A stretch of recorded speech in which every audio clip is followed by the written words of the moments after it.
As a board gaming enthusiast, in this vlog, we're going to explore, we're going to rank the various incarnations of Zombicide, looking to answer the eternal board gaming question: if I purchase this title, if I invest in this title, this system, just how often will it hit the table? Now, the interesting thing about Zombicide has been the evolution of the various titles, how they play one after another, following and sharing a core mechanic. So certainly investigating the core mechanic and how that works is important. But then within each series, there's been some tweaks. There's been some various adjustments. Each game is very familiar, but each incarnation offers something a little bit different. So I'm going to start with Zombicide Modern, the first edition and the re-released edition. The appeal to this is if you're part of a board gaming club or a group and you're looking for a title to play that is easy to understand, the mythology, the setting of it, the feeling, the narrative, blasting zombies and escaping, like it's just in the consciousness there. So I find that when we play Modern, it's very approachable. Everyone can sit down and play it. The rules play very fast, very fluid. The access, it's a great, I don't want to say, I'm looking for my words carefully, a casual game. And I don't mean that from the perspective of it doesn't have bite or it's not exciting to play. Casual as in everyone can sit down and play it. As we move on to the next incarnation, we come to Black Plague. So now we're taking the Zombicide setting and we're giving it that might and magic. We're giving it that fantasy type twist.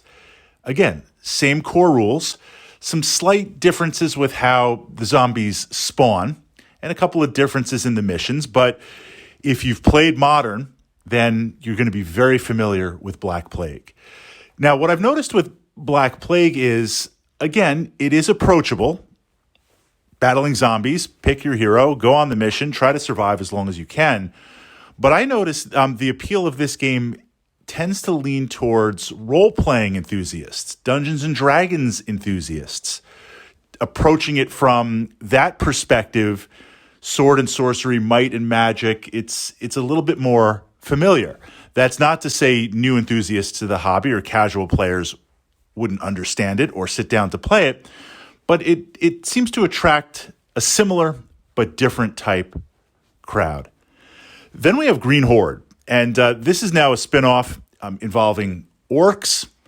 I've seen this played the least, I think simply because primarily its focus was Kickstarter. I mean, all of these have been Kickstarted, but it kind of piggybacked on Black Plague. I won't say as an add-on, but this idea of if you have one, you have the other, you can mix and match and you can play from there.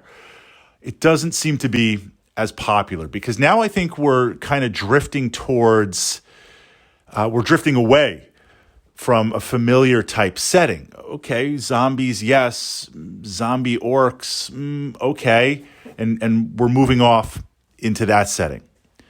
The current, and certainly not the last, incarnation is Zombicide Invader. Now, this is interesting because we've completely replaced zombies with the Invader, essentially aliens. It's set in the future. It's sci-fi. There's kind of a mining research colony complex that has been overrun by aliens, and you have to blast them and escape. What's interesting about this title, and again, there's a couple of rules, innovations, and changes. One of the big changes in this game is the abomination. Every Zombicide game has one more or multiple abominations. These are like super zombies. They have a lot of power. They hit very hard. In Invader, as the abomination spawns, it corrodes and spreads like this. They call it mold, but it's like corruption that destroys rooms. And it's like a spawn pit. Additional aliens pop out from these. So you have a familiar set of mechanics, but you have some slight adjustments. Now, Invader is very interesting because it doesn't look like a zombie game. It's sci-fi. You're fighting aliens. You've got futuristic characters. You've got automated security system guns that you can control. You have bots that you can control. I find this game interesting, and I enjoy playing it because in my own collection, granted, I tend to enjoy dungeon crawlers and that type of setting and fantasy type settings like Runebound. I don't have many futuristic or sci-fi titles in my collection. Likewise, maybe if you're looking at your collection or looking at the board games that are put out, most tend to be fantasy or modern as opposed to futuristic.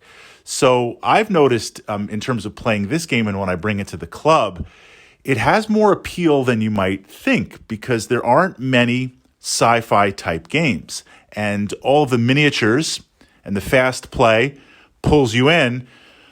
Blasting zombies, easy to understand. Blasting lots and lots of aliens, also easy to understand. So that's kind of the ranking from a narrative perspective, from the perspective of we've explored the rules, and I've pushed that up to my board gaming playlist. There's a lot in the YouTube ecosystem to see if you'll enjoy the rules and the missions.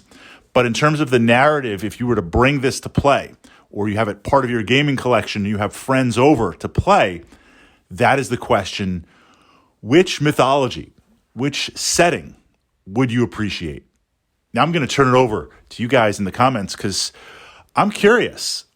What versions do you have? What do you play? And if you were going to bring it to a new board gaming setting, you're part of a club or a group or the store, you're going to bring it on that Wednesday night for open game night, which one, if you had access to all of them, which one would you play?